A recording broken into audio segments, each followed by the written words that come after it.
কেন অত ভাবছ বলো তো মা? অত সহজে কি মানুষ মরে? দুর্ভিক্ষে দেখনি একটু খুদ, একটু ফ্যান খেতে পেয়ে কত লোক বেঁচে গেছে। তুমি এখন মরলে যেটুকু ভদ্রভাবে বাঁচছি তা থাকবে না বটে। ভদ্রত্ব ছাড়লে কি মানুষ বাঁচে না তাই বলে? 4টে ছেলেমেয়ের জন্য রোজ 1 পো দুধ, সপ্তাহে 2 দিন 1 পো মাছ, তাও নয় বন্ধ করব। রেশনের চাল আর 4 পয়সার পুঁইশাক রেঁধে খাবো। আমি বাঁচব, তোমার বউটা বাঁচবে, ছেলেমেয়ে কটাও বাঁচবে দেখো। তবে হ্যাঁ, এ কথা সত্যি, এভাবে বাঁচার কোনো মানে হয় না।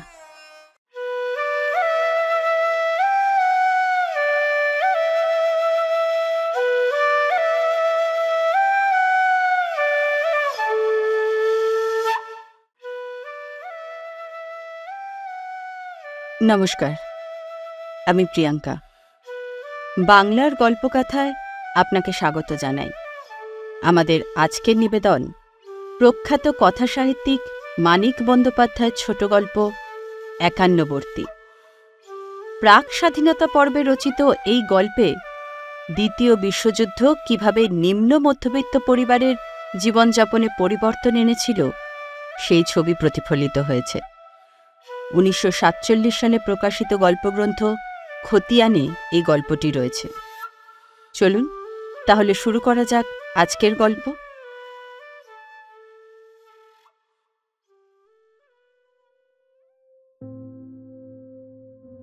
4 ভাই, বীরেন, ধীরেন, হীরেন ও নীরেন।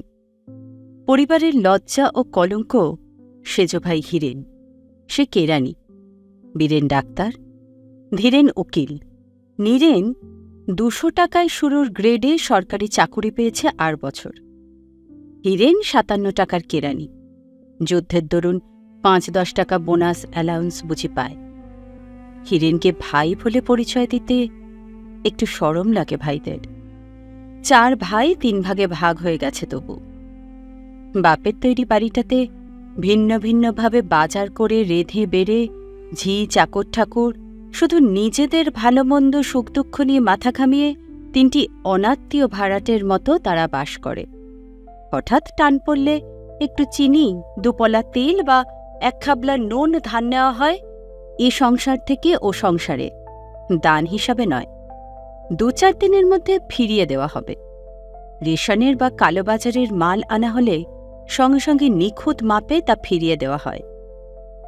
বড় 2 ভাইয়ের বউদের তরফের কোনো আত্মীয় স্বজনের কাছ থেকে বিশেষ কোনো উপলক্ষে খাবার টাবার, মাছ টাছ এমন জিনিস যদি এত বেশি পরিমাণে আসে যে নিজেরা খেয়ে শেষ করবার আগেই পচে নষ্ট হয়ে যাবে, বাড়তিটা ভাগ করে দেওয়া হয়। হীরেনদেরও দিতে হবে। কেরানি বলে তার বউ এসেছে গরিব পরিবার থেকে, তার বাপের বাড়ির দিক থেকে কখনো কিছু আসে না 5 জনকে দেবার মতো, কখনো কিছু আসে না 5 জনকে দেখানোর মতো, কখনো আসবেও না।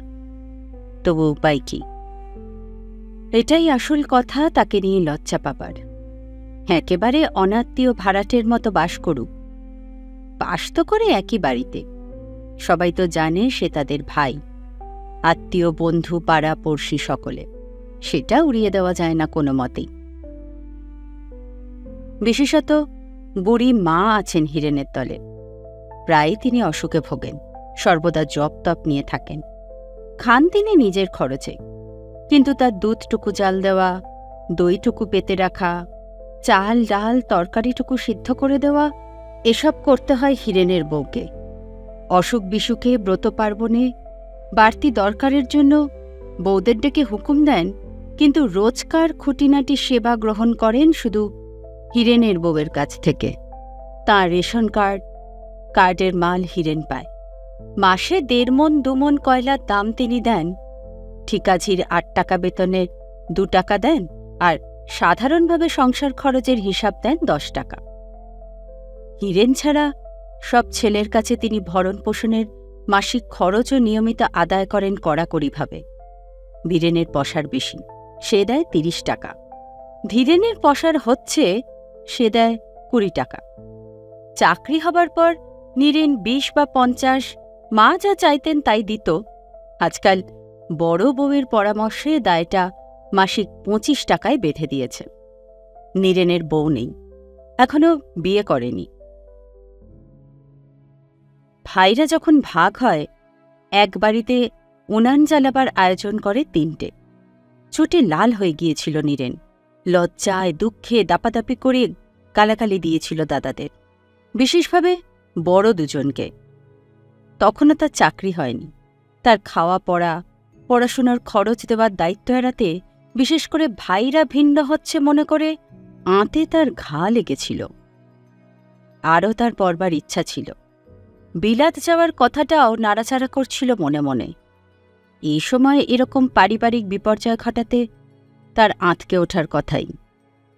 হিরেন তাকে বুঝিয়ে বলেছিল, কেন, এ তো ভালোই হল, রোজ বৃষ্টি খিটখিটে ঝগড়াঝাটি লেগেই আছে, একটু দুধ, একটু করে মাছ, এই নিয়ে কি মন কষাকষি বলতো।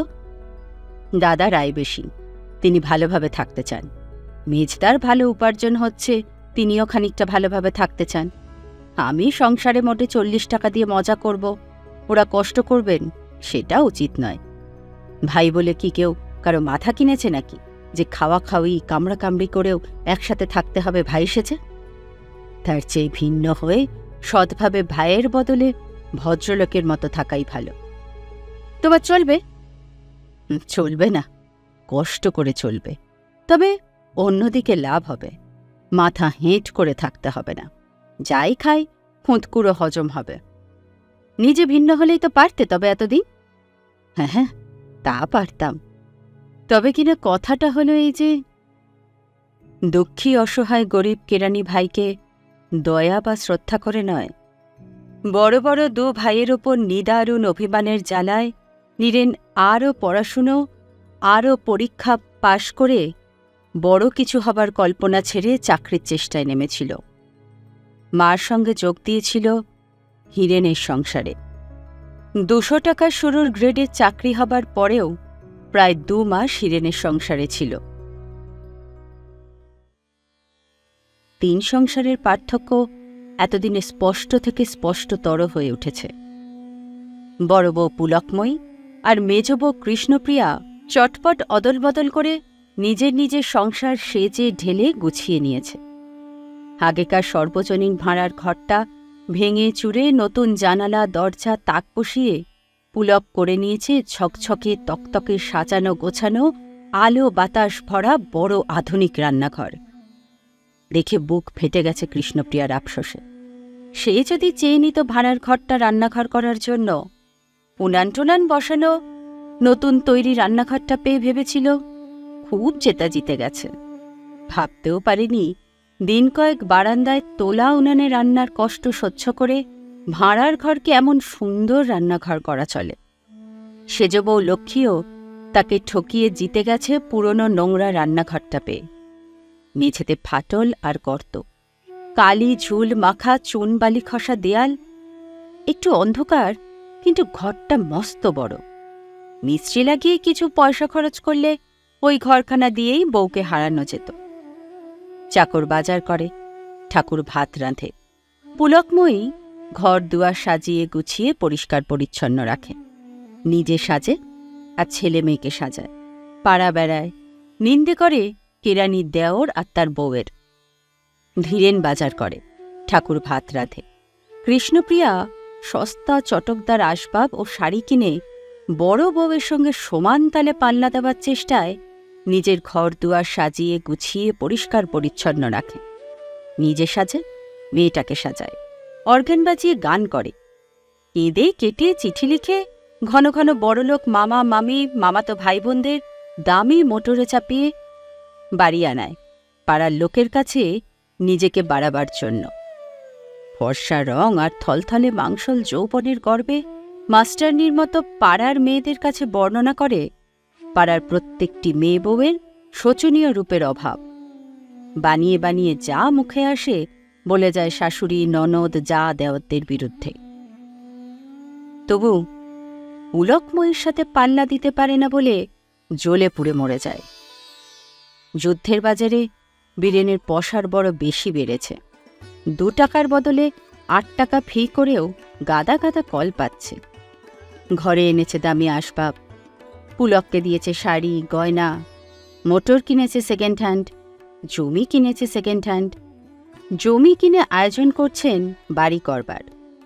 ধীরেনেরও ওকালতিতে পসার বেড়েছে বেশ, তবে বীরেনের ডাক্তারি পসারের সঙ্গে তুলনাই হয় না।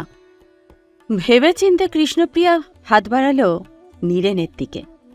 মাসে 400-500 টাকা আনছে ছেলেটা, মাইনে আর উপরিতে। বিয়ে করেনি, বউ নেই। নীরেনও যেন তার হাত বাড়ানোর জন্যই প্রস্তুত হয়েছিল। হিরেনের সংসারে অশান্তি, উদ্বেগ আর অভাবের সঙ্গে একটানা লড়াই, মার গুম খাওয়া একগুঁয়ে সেকেলে ভাব জীবনে তার বিতৃষ্ণা এনে দিয়েছে। প্রায় তাকে বাজার করতে হয়, প্রায় তাকে গিয়ে দাঁড়াতে হয় রেশনের লাইনে। মার আবদার আর হুকুম সমানে চলেছে তারই ওপরে, আর যেন তার ছেলে নেই। তাছাড়া সব বড় ভোঁতা, বড় নোংরা। বড় বউ আর মেজ বউয়ের প্রায় 4 বছর পরে বউ হয়ে এসেছে লক্ষ্মী। তার ছেলেমেয়ের সংখ্যা ওদের দুজনের ছেলেমেয়ের সমান।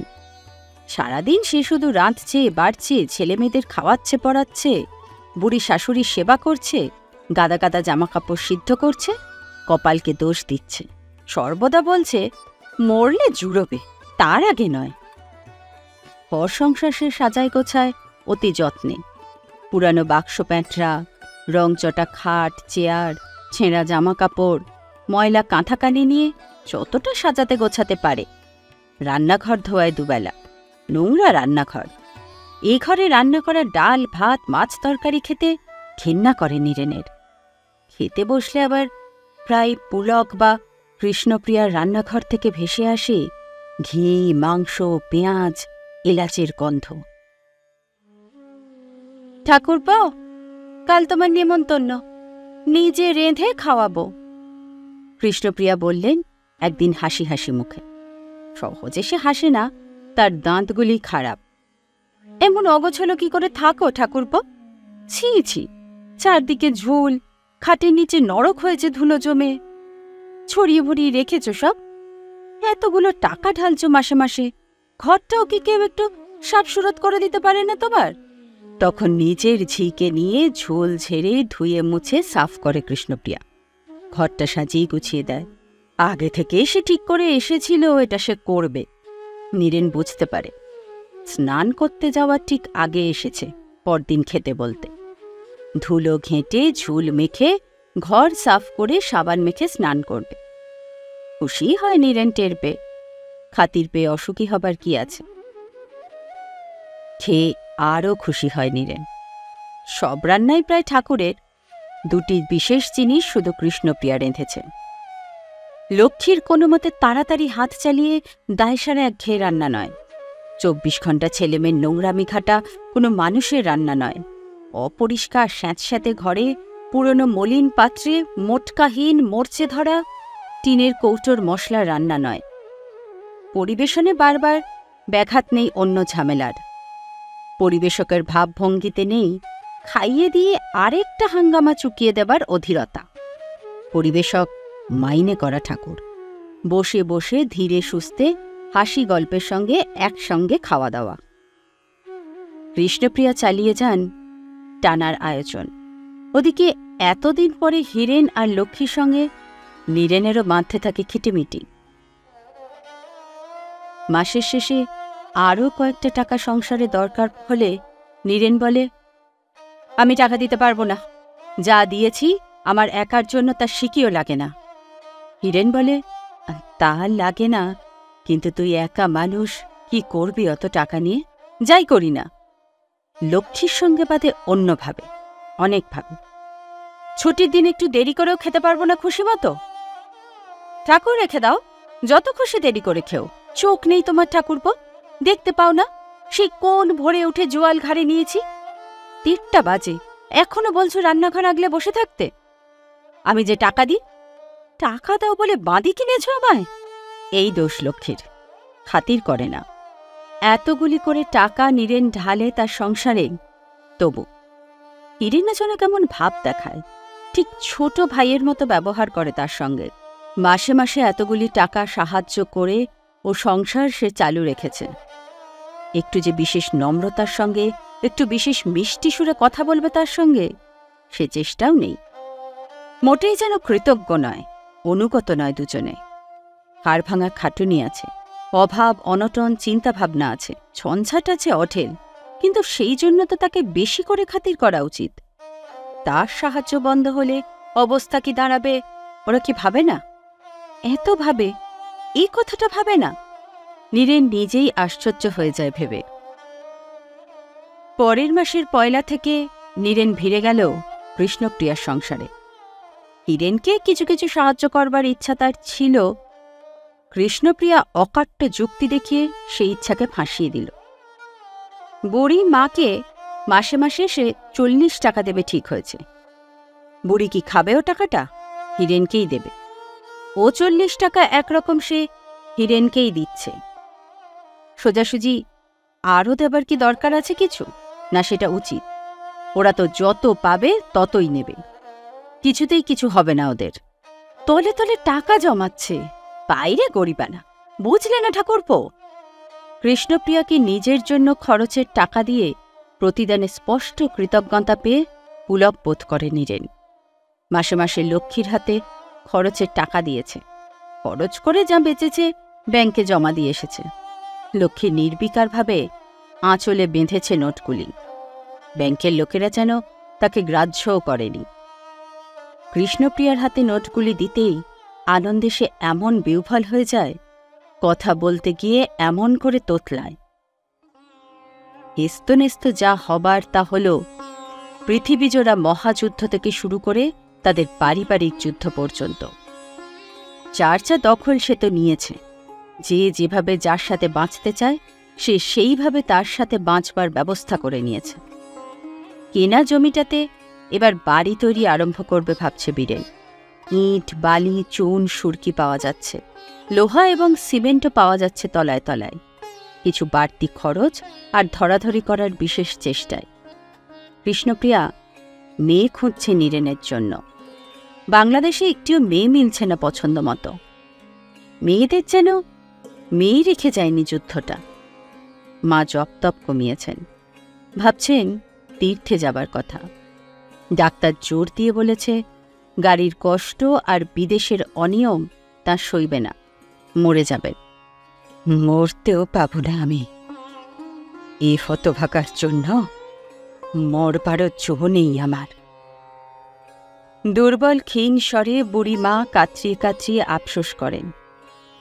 হঠাৎ গুম খেয়ে আশ্চর্য রকম শান্ত কণ্ঠে জিজ্ঞেস করেন, আমি মরলে তো না খেত মরবি তোরা গোষ্ঠী শুদ্ধ। হিরেন বাহাদুরি দেখায় না, ক্ষীণ দুর্বল সুরে বলে, কেন অত ভাবছ বলো তো মা? অত সহজে কি মানুষ মরে? দুর্ভিক্ষে দেখনি একটু খুদ একটু ফ্যান খেতে পেয়ে কত লোক বেঁচে গেছে। তুমি এখন মরলে যেটুকু ভদ্রভাবে বাঁচছি তা থাকবে না বটে। ভদ্রত্ব ছাড়লে কি মানুষ বাঁচে না তাই বলে? 4টে ছেলেমেয়ের জন্য রোজ 1 পো দুধ, সপ্তাহে 2 দিন 1 পো মাছ, তাও নয় বন্ধ করব। রেশনের চাল আর 4 পয়সার পুঁইশাক রেঁধে খাবো। আমি বাঁচব, তোমার বউটা বাঁচবে, ছেলেমেয়ে কটাও বাঁচবে দেখো। তবে হ্যাঁ, এ কথা সত্যি, এভাবে বাঁচার কোনো মানে হয় না। কি বললি? বললাম বাঁচা কষ্ট বলে সাহেবের গাড়ির সামনে ঝাঁপ দিয়ে মরব, সাহেবের টুটিটা কামড়ে ধরব। কত ভাবছ কেন? মরব না, কেউ আমরা মরব না। বুড়ি মা ফ্যাল ফ্যাল করে তাকিয়ে থাকেন, ভাবেন তীর্থে যাবার ছুতো করে এবার মরলে কেমন হয়। ভাবতে ভাবতে সামান্য একটা অসুখ হয়ে 4 ছেলের চেষ্টা বিফল করে 64 টাকা ফি ডাক্তারের ওষুধকে তুচ্ছ করে স্বাভাবিকভাবেই তিনি মারা গেলেন। তখন আরও শোচনীয় হয়ে পড়ল হিরেনের অবস্থা। পুলকময়ীর ও কৃষ্ণপ্রিয়ার শাড়ি গয়না ঠাকুর চাকর, নিশ্চিত নির্ভর চালচলন, অবসর শৌখিনতা, ভালো ভালো জিনিস খাওয়া, হাসি আহ্লাদ করা, সবকিছু ঈর্ষা ক্ষোভ হতাশা হয়ে আঁচড়ে কামড়ে ক্ষতবিক্ষত করেছে লক্ষ্মীর মন। মনে সে এই ভাবনার মলম দিয়ে সামলে থেকেছে যে পেশারও পরম সুখেই থাকে। স্বামী, পুত্র, বুড়ি শাশুড়ির জন্য জীবনপাত করে খাটা, শাক পাতা ডাল ভাত পেটে গুঁজে কাজ করা, এই গৌরব ওরা কোথায় পাবে? নিজের মনে সে গজর গজর করছে, মরণ কামনা করছে শুধু গোপনে নিজেকে শুনিয়ে। হিরেনের ওপর ঝাঁজ ছেড়েছে শুধু স্বামী স্ত্রীর মধ্যে চিরদিনের চলিত দাম্পত্য কলহের মধ্যে। কিন্তু এবার আর সইল না। 4টি ছেলেমেয়ের 2টি বড় হয়েছে, তারা শাক পাতা ডাল ভাত খেতে পারে, অন্য 2টিকেও তাই খাওয়ানো যায় কিছু কিছু। কিন্তু একটু দুধ তো চাই। 1 পো দুধ আসত, সেটা বন্ধ হল। সপ্তাহে 2 দিন মাছের আঁশটে গন্ধ নাকে মুখে লাগত, তা লাগে না। যে সায়াটা ন্যাকড়ার কাজে লাগাতে হয়েছে, কৃষ্ণপ্রিয়ার মতো থলথলে যৌবন না থাক, সেও তো যুবতী। বয়স তো তার মোটে 27 বছর। সায়াহীন ছেঁড়া কাপড়ে দেহ ঢেকে তাকে চলতে ফিরতে হচ্ছে। তাকিয়ে তাকিয়ে দেখছে সবাই। কি এক কলকৌশল জেনেছে হিরেন। অভয় দিয়ে বলছে যে ভয় নেই, আর ছেলেমেয়ে হবে না। এসব কি সত্যি? কখনো হতে পারে সত্যি মানুষের জীবনে? এসব ফাঁকি, এসব যুদ্ধের বোমা, এসব ভূমিকম্পের দিশেহারা পাগলামি। বাঁচতে হলে তেতলার ছাদ থেকে লাফিয়ে পড়ে মরতে হবে, নইলে বাঁচার কোনো উপায় নেই। ছাদের আলসে উঠবার সময় হিরেন তাকে আটকায়। এত এলোমেলো কথার পর এত রাত্রে তাকে ছাদে যেতে দেখে আগেই সে খানিকটা অনুমান করেছিল। আমি যদি মরি তাতে তোমার কি? লক্ষ্মী বলে ঝাঁঝের সঙ্গে ছাড়া পাবার জন্য লড়তে লড়তে হিরেনের বাফু মূলে কামড় বসিয়ে দিয়ে। হিরেন জানে লক্ষ্মীকে, ভালোভাবেই জানে। সে তার 4টি সন্তানের মা। কাঁদো কাঁদো হয়ে সে বলে, তুমি খালি নিজের কথাই ভাবছ লক্ষ্মী। থমকে যায় লক্ষ্মী। নিজের কথা ভাবছি? আমি মরলেই তো তোমার ভালো। ভালো? তুমি মরলে আমি বাঁচব? বাঁচবে না? আমি মরলে তুমি বাঁচবে না? দাঁড়াও বাপু, ভাবতে দাও। বাঁচবে না? সে হার মেনে ছাদ থেকে লাফিয়ে পড়ে মরলে হিরেনও মরবে অন্য কোনো রকমে। তাই হবে বোধহয়। যে কষ্ট আর তার সইছে না, সেই কষ্ট তো লোকটা তারই সঙ্গে সমানভাবে সয়ে আসছে আজ 10-11 বছর। তাই বটে, লোকটা অন্য সব থেকে অপদার্থ হোক, এই একদিকে খাঁটি আছে। আমার ঘুম পাচ্ছে। কতক্ষণ জেগে আছি বলো তো? একটু ঘুমোবো আমি। ঘরে ফিরে গিয়ে চাদরহীন তুলো গিজগিজ করা ছেঁড়া তোষকে হিরেনের বুকে মাথা রেখে সে জেগে থাকে। হিরেনের কথা শোনে। 7টা দিন সময় দেবে আমাকে লক্ষ্মী? আমি বুঝেও বুঝিনি, যা করা দরকার করেও করিনি। মাছিমারা কেরানি তো, এইরকম স্বভাব আমাদের। যাই হোক, তুমি আমায় 7টা দিন সময় দাও। ওমা, কিসের সময়? তুমি কিছু করবে না? ছাদ থেকে লাফিয়ে পড়বে না? আমি গিয়েছিলাম নাকি লাফিয়ে পড়তে? লক্ষ্মী রাগ করে বলে। আমি যাইনি। কিসে যেন টেনে নিয়ে গিয়েছিল আমায়। 7 দিন সময় চেয়ে নেয় হিরেন, কিন্তু ব্যবস্থা সে করে ফেলে 1 দিনের মধ্যে। লজ্জায় লাল হয়ে দুঃখে ম্লান হয়ে লক্ষ্মী শুধু ভাবে যে এত দুঃখের মধ্যে একটা খাপছাড়া পাগলামি করে বসে না জানি মনে কত দুঃখ বাড়িয়েছে সে লোকটার। রাত 9টায় হিরেন বাড়ি ফেরে। কচু সিদ্ধ আর ঝিঙে চচ্চড়ি দিয়ে দুজনে একসাথে বসে ভাত খেয়ে ঘরে গিয়ে শোবার ব্যবস্থা করে রাত 11টার সময়। লক্ষ্মী জিজ্ঞেস করে, কোথায় ছিলে? পাড়াতেই ছিলাম। রমেশ, ভূপেন আর কানাই আমারই মতো কেরানি, চেনো তো ওদের বাড়িতে। ভালো কথা, কাল ভোরে ওদের বউরা তোমার সঙ্গে দেখা করতে আসবে। লক্ষ্মী দীর্ঘ নিঃশ্বাস ফেলে।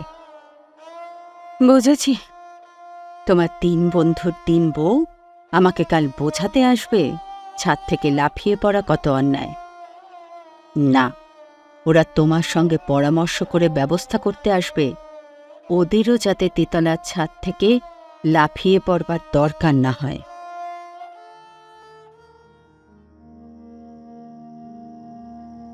মোড়ক টাকা ভরে এলো লতিকা, মাধবী আর অলকা। সঙ্গে এলো 11টি কাচ্চা বাচ্চা, আর বাজারের থলিতে ভরা চাল, ডাল, তরি তরকারি, বোতলে ভরা সর্ষের তেল, ভাঙা টিপটে নুন, বস্তায় ভরা আধমন কি 1.25 মণ কয়লা। কচিদের মাই দিয়ে ছড়া গেয়ে গা চুলকে থাপড়িয়ে ঘুম পাড়িয়ে শুইয়ে রাখা হলো হিরেনের শোবার ঘরে। বাড়তি ছোট ঘুপচি ঘরখানা সাফ করে রাখা হলো চাল, ডাল, তেল, নুন, তরি তরকারি।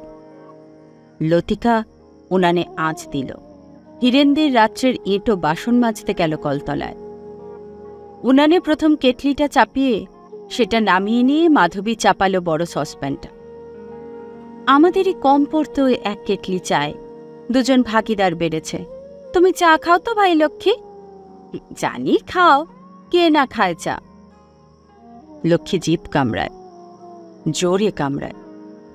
ঘুমিয়ে না হয় স্বপ্ন দেখে আবোল তাবোল অনেক কিছু, জেগেও স্বপ্ন দেখবে, কিন্তু কোনো প্রশ্ন সে করে না। দুর্বোধ্য যা, তা কথার ব্যাখ্যা শুনে বুঝতে তার ইচ্ছা হয় না। এরা সবাই তার চেনা, আশেপাশে থাকে। তার মতো গরিব কেরানির বউ। চা রুটি খাওয়া থেকে ডাল ভাত খাওয়ার সব ব্যবস্থা এরা নিয়ে এসেছে। তার চিনিটুকু, চালটুকু, কালকের বাড়তি তরকারিটুকু, তেল নুনটুকু নিয়ে বাড়তি ছোট ঘরটায় জমা করেছে নিজেদের সঙ্গে আনা জিনিসের সঙ্গে। লতিকা বলে, বাঁচলাম ভাই, 3 বাড়ির খাওয়ার জিনিস বাসনপত্র জায়গা পাই না, সব ছড়িয়ে থাকে। এ ঘরটা ছোট হোক ঘুপচি হোক, খাসা ভাড়ার ঘরের কাজ দেবে। মাধবী বলে, মস্ত রান্নাঘর, 200 লোকের রান্না হয়, বাঁচা গেল। অলকা বলে, ভালোই হলো, তুমিই দলে এলে ভাই লক্ষ্মী। 3 জনে মিলে খরচ কমিয়েছিলাম, এবার আরও কমবে। পালা করে রাঁধবো বাড়বো, তারও একটা জায়গা নেই ভালো মতো, না ভাড়ার না রান্নাঘর। কি যন্ত্রণা বলো দিকি। অন্য কাউকে কিছু জিজ্ঞাসা করতে ভয় করে লক্ষ্মীর। সারাদিন চুপচাপ থেকে রাত্রে সে হিরেনের কাছে জবাব চায়। লাগবে না? 4 বাড়ির 4টে উনানে কয়লা পোড়ার বদলে একটা উনানে পুড়ছে। 4 বাড়ির একদিনের কয়লা খরচে 4 দিন না চলুক, 3 দিন তো চলবে।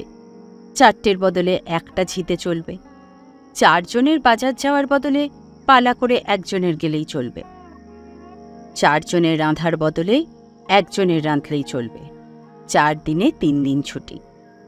এমন তো নয় যে অনেক দূর থেকে ভাত খেতে আসতে হবে কাউকে। 4-5 হাত উঠোন পেরিয়ে রান্নাঘরে গিয়ে চা ভাত খাওয়ার বদলে 10-20 হাত রাস্তা পেরিয়ে এসে খাওয়া, এইটুকু তফাৎ। তার তুলনায় সুবিধা কত। লতিকা আজ রাঁধবে। একা যখন ছিল নিজের বাড়িতে রোজ রাঁধতে হতো, এখন একদিন রেঁধে সে 3 দিন ছুটি পায়। একদিন মানুষের খাওয়ার মতো কিছু যদি রাঁধত, তো 2 দিন কি রাঁধবে, কার পাতে কি দেবে ভেবে পেত না। আজ সে ভালো মাছ তরকারি রাঁধতে পেরেছে কোনো চিন্তা ভাবনা না করেই। 3 দিন পরে এই 4টি অনাত্মীয় পাড়াপড়শি একান্নবর্তী পরিবারের জন্য রান্না করার ভার পায় লক্ষ্মী। বিয়ের পর একটানা 3 দিন বিশ্রাম ভোগ করা তার জীবনে এই প্রথম জুটেছে। ছেলে বিয়েতে আঁতরে গিয়ে রান্নাবান্না না করতে হওয়াটা ছুটি নয়, ছেলে বিয়েনোর খাটুনি ঢের বেশি রান্না বাড়ার চেয়ে। আবেগে উচ্ছ্বসিত হয়ে সে বলে, লতিকা, মাধবী, অলকা, তোরাই আমায় বাঁচালি। লতিকার ছেলে, মাধবীর মেয়ে, অলকার ভাই, এই 3 জনের সঙ্গে নিজের বাচ্চা দুটোকে সে দুধ খাওয়ায়। ছাদ থেকে লাফিয়ে পড়ে সে মরতে গিয়েছিল কদিন আগে দিশেহারা হরিণীর মতো। আজ বাঘিনীর মতো বাঁচতে শুধু সে রাজি নয়, বাঁচবেই, এই তার জিদ।